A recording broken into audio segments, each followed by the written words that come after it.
The role of materials within the ELT curriculum.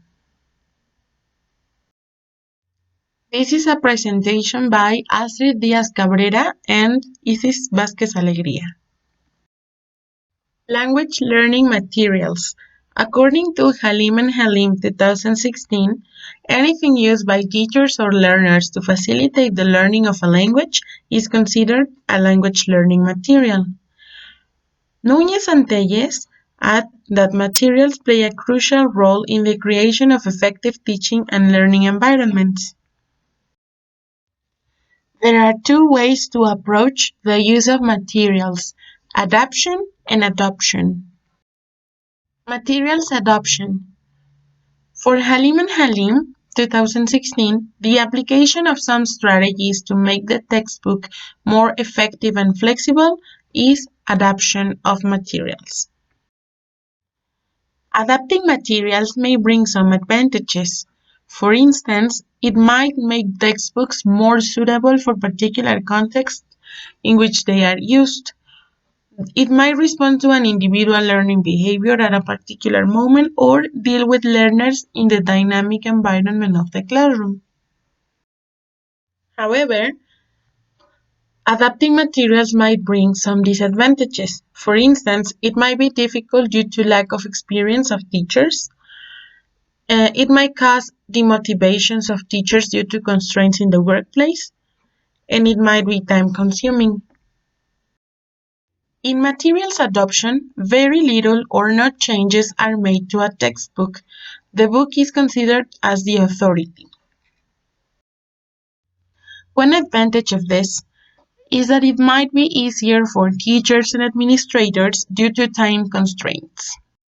Adopting materials might represent some disadvantages, like it might fail to deal with real issues. It may not contain authentic language and may not reflect students' needs. It might not totally be applicable in context. It might not address any individual or group of students directly. And published materials do not always provide the type of texts and activities that a teacher is seeking for a given class. Some experienced teachers claim course books do not always fulfill learners' needs. This issue is not completely negative. It allows teachers to have a better overview of the situation and use this information in their needs analysis. Needs analysis is also known as needs assessment. It refers to the systematic investigation of the needs, lacks, and wants to improve the design of a language course. Long affirms that no language teaching program should be designed without a thorough needs analysis. This analysis will mostly benefit teachers and learners, leading to effective teaching and learning settings. According to Núñez and Telles, needs analysis should be a starting point when making academic decisions. For instance, syllabi development, instructional development, material selection, and assessment and evaluation implementation.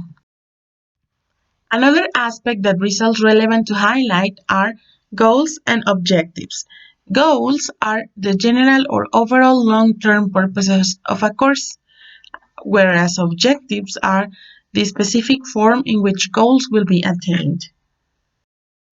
Establishing goals and objectives will lead teachers to make opportune decisions, which will foster a harmonious and efficient development of their classes, which will eventually lead to effective teaching.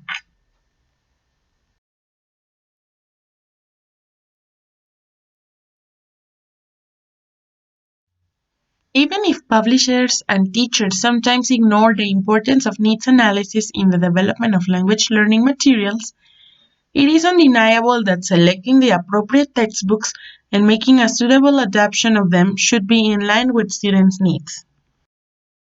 Teacher-developed materials boost not only effective learning settings and outcomes, but also teachers' pedagogical practice and performance. The teaching materials by themselves are not sufficient to create effective teaching and learning settings since a lively EFL or ESL classroom depends largely on good materials used in creative and resourceful ways.